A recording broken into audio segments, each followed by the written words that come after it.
देखो, ये सारे संसार की हालत देखकर क्या दिल को दर्द होता है क्या? सोच रहे हो कि दुनिया की हालत क्या हो रही है, दुनिया क्या कह रही है? सोच रहे हो?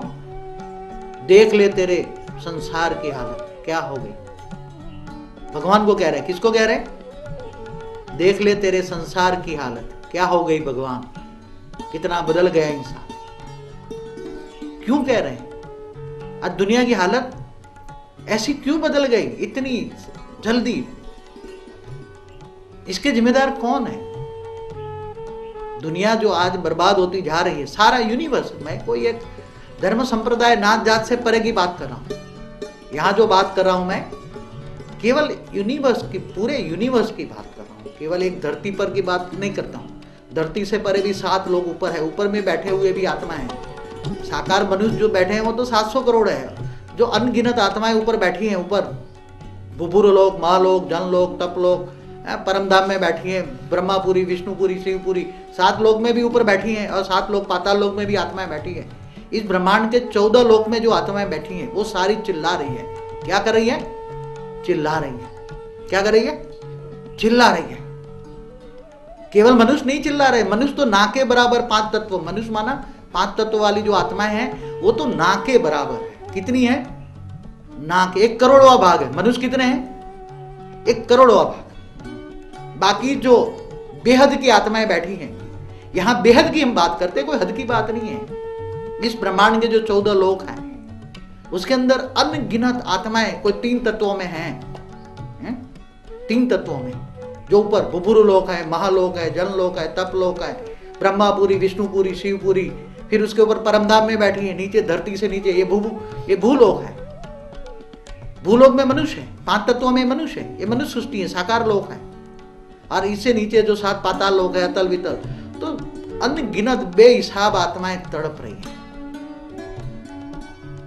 तो इसके लिए आपको ये क्यों हो रहा है, कैसा हो रहा है? भूलोक में जो दिखाई देता है, 5 तत्वों में जो दिखाई देता है वो तो भूलोक है। 5 तत्वों में जो दिखाई देता है ये तो 5 तत्वों में, इन आंखों से जो देखते हैं वो तो 5 तत्व वाली बात है। मगर इन आंखों से जो नहीं दिखाई देती, जो अव्यक्त दुनिया है, जो व्यक्त नहीं है, जो इन कैमरे में नहीं आ सकती, जो 5 तत्व वाला के कोई भी साधन में वो नहीं आ सकती, ऐसी जो अव्यक्त दुनिया है वो भी चिल्ला रही है। व्यक्त दुनिया भी चिल्ला रही है, अव्यक्त दुनिया भी चिल्ला रही है, सब चिल्ला रहे हैं। उनका कारण अगर समझना है आपको तो भारत के शास्त्रों को टटोलो। भारत के शास्त्रों में सब कुछ बातें लिखी हैं। क्या लिखी है? ये एक ब्रह्मांड है। एक ब्रह्मांड को आज साइंसों ने इन्वेस्टिगेशन जो किया हुआ है, जो साइंस वाले बता रहे हैं कि ऐसे सूर्य मंडल है, ऐसे अनंत कोटि सूर्यलोक है। क्या है? अनंत कोटि सूर्यलोक है। तो भारत के शास्त्रों में एक ब्रह्मांड का रचयिता शिव ने ब्रह्मा विष्णु शंकर की रचना की। ब्रह्मा द्वारा सर्जन, विष्णु द्वारा पालना और शंकर द्वारा विनाश। तो अभी जो कौन सा समय माना काल चक्र, काल माना समय, आपको काल चक्र समझना पड़ेगा। महाकाल चक्र, आपको महाकाल चक्र समझना पड़ेगा। क्या समझना पड़ेगा? महाकाल चक्र। काल माना समय, काल माना गति, काल माना पावर। काल के कितने मतलब है? काल माना गति, काल माना समय और काल माना पावर। तीनों चीज को आपको समझना पड़ेगा। और जब 3 चीज समझ में आएगी तो काल और महाकाल का अंतर क्या है?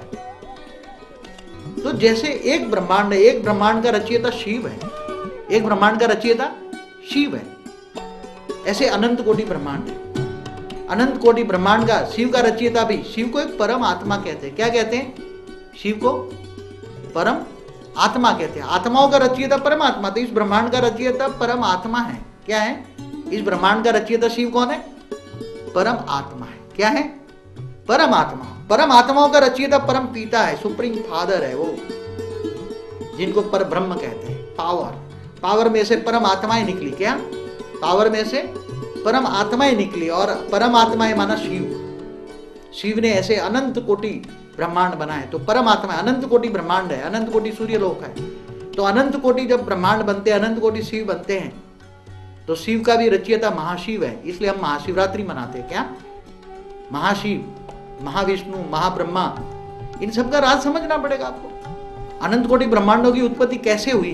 परम आत्मा भी, शिव की भी रचना कैसे हुई? शिव और परब्रह्म अलग चीज है, जो शास्त्रों में सब मिक्सअप कर दी हैं, शास्त्रों में भी थोड़ी मिक्सअप है, शास्त्रों को समझने वाले अभी, क्योंकि इतनी ताकत किसी में समझने की रही नहीं है शास्त्रों में जो बातें लिखी हैं, क्योंकि शिव और महाशिव को एक मान देते, जैसे शिव और शंकर को एक मान देते हैं, क्योंकि शिव शंकर अलग है। शिव का एक शैल है शंकर, जैसे विष्णु का अवतार है राम और कृष्ण 24 अवतार है विष्णु के, ऐसे शिव के 28 अवतार है। तो शास्त्रों में इस ब्रह्मांड की बातें कर दी, शिव कौन है, महाशिव कौन है, विष्णु कौन है, महाविष्णु कौन है, ब्रह्मा कौन है, महाब्रह्मा कौन है, ये सब बातें लिख दी, मगर सबको एक दूसरे को समझ में नहीं आया। तो शास्त्रों में, क्योंकि अपने शास्त्रों में वे हिसाब समय का, कालमाना समय का हिस्ट्री, समय की हिस्ट्री लिखी हुई है। अनंत कोटि ब्रह्मांडों की रचना, तो अनंत कोटि ब्रह्मांडों के रचयिता है परमात्माएं माना शिव। तो परमात्माएं जब शिव जब जीव बन जाता है, शिव जब जीव बन जाता है, तो शिव जीव कब बन जाता है? पहले तो एक ब्रह्मांड की अपने ब्रह्मांड है, इस ब्रह्मांड का शिव निराकार परमात्मा ने, परमात्मा थी क्या, उसमें परम तत्व थे, तो परम तत्व से शिव ने निराकार एक संकल्प किया, मैं एक से अनेक हो जाऊं, तो शिव शक्ति बने, शिव शक्ति फिर विष्णु की, फिर ब्रह्मा की, आप सारी हिस्ट्री वो है उसमें देख लेना है कि महाकाल चक्र के बारे में बहुत कुछ कहना है आपको, महाकाल चक्र समझाना है, केवल काल चक्र नहीं।